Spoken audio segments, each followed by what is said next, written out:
Many Magic the Gathering players ask the question, is it worth it to buy a Modern Masters booster box? Modern Masters is a special set of Magic the Gathering. Not part of any block, it contains reprints of expensive modern staples in the hopes of allowing players more access to these highly in-demand cards. But in an effort not to oversaturate the market entirely, it has a higher than usual MSRP, and availability is limited. So given the high cost, is this set worth it? Now, before I continue, I must point out a major problem with this question. Is it worth it to buy Modern Masters needs more clarification. Worth it to what end? What do you want to do with Modern Masters? Are you an established Modern player looking to expand your collection and also get some cards of high trade and financial value? Are you a new Modern player looking to get critical pieces to build a top-tier Modern deck? Or perhaps just looking for a great addition to your collection? Is that the worth you seek? Or perhaps you just want to have a fun draft. These questions may have different answers, as Modern Masters is likely worth it to some, but not others.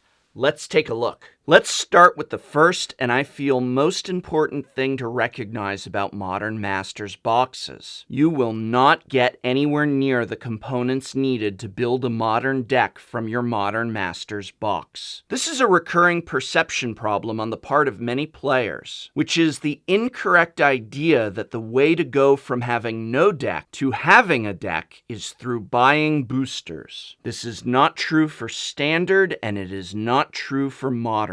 A Modern Masters 2015 box contains, on average, only 3 mythics, and it is highly unlikely that 2 of these mythics will be the same card. There are a total of 15 mythics in Modern Masters 2015. If you are expecting a Goyf in every box, a Dark Confidant in every box, even a Mox Opal in every box, you are going to be in for a disappointment. You might even end up with the 49-cent Comet Storm. But let's look at this from that deck builder's perspective again. Let's say you are excited for Modern Masters 2015 because of the inclusion of Mox Opal, and you want to finally put that affinity deck together. That $240 MSRP on a booster box can instead buy you 4 Mox Opal, a complete playset, which are currently priced at $33 each, for $132, which leaves you with $108 for other cards that you need for the deck.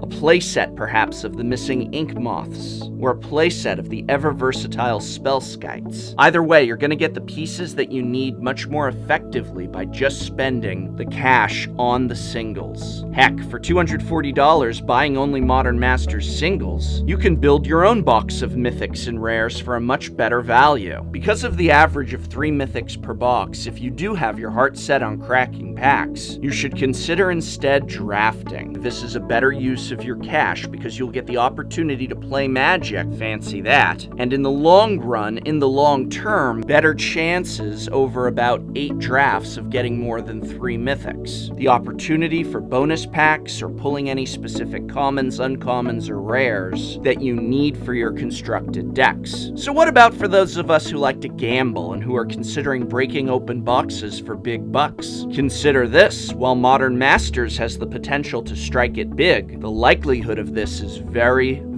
minimal. Yes, there's some jackpot mythics like Tarmogoyf, currently valued at, oh my goodness, $160, which has the potential to make an entire box worth it alone if you crack one. Then combine that with a few of the other money mythics, let's say Dark Confidant and Vendelion Click at about $50 each, or Cryptic Command at $40, and it is easy to get overly excited and start forking over the cash. But remember, there's only an average of 3 mythics per box. Maybe you'll get lucky and crack a 4th, although there's always the reverse, getting unlucky and only cracking 2. Of the possible rares and mythics, as of the filming of this video, only 22 out of 68 have a value of $10 or more. If I were grading an exam and a student scored 22 out of 68, they'd have earned a 32%, which not only is a fail, but a stupendous fail at that. What if we factor in uncommons and commons? The numbers are even more disappointing there. Only 1 uncommon has a value above $4. Remand, which is currently at $6.50 and falling fast. Only 12 of the 181 commons and uncommons have a value of $1 or more, meaning you're getting very, very little in the way of value for your non-rares. I'm going to ask this question again.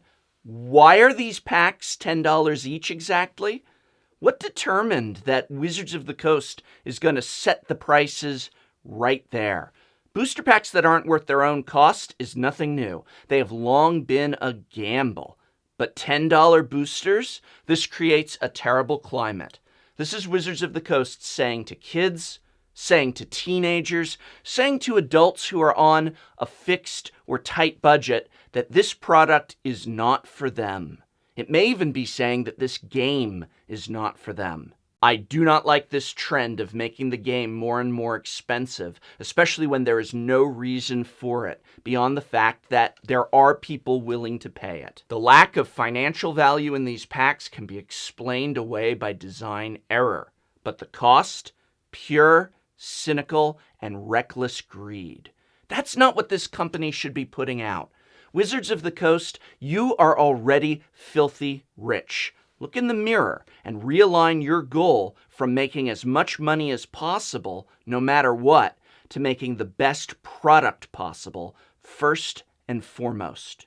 Speaking of making the best product possible, what about quality? Already, quality complaints are running rampant on Reddit and other internet forums. For such an expensive set, little care seems to have been taken to ensure people are getting the high quality they've come to know and expect from Wizards of the Coast. Damaged cards are common. Whether from the new booster packs or just machine error, Modern Masters 2015 is showing itself to be producing a lot of damaged cards like the ones seen here. Packs with multiple rares, missing foils are turning up with a startling frequency. Final conclusion? While many of the mythics and some of the rares within Modern Masters 2015 were indeed in desperate need of a reprint, the vast majority of this set was designed not for helping the modern format, but rather with draft in mind first and foremost. As such, the only significant money can be found in the rares and mythics, as there is almost none by way of uncommons or commons. Given the high price tag of $10 a pack, and the limited average of only 3 mythics per box, some of which are not even worth the price of a pack, buying a box of Modern Masters is not worth it for anyone looking to build a modern deck, or looking to acquire a good return on their investment in terms of cards for trade, or even just for cash. Drafting the set would be a better use of your cash. However, whether this is another successful draft environment such as the original Modern Masters has yet to be seen. If you've drafted Modern Masters 2015, then please leave a comment and let us all know how enjoyable of an experience it was. In the end, as always, if not drafting, the best use of your cash would be to buy the singles you need to build the decks you want. Hopefully, Modern Masters will help lower prices on many of these cards, but buying a box is not a good way to get said cards. I hope this video has been of some help to you. You can help me out by remembering to like,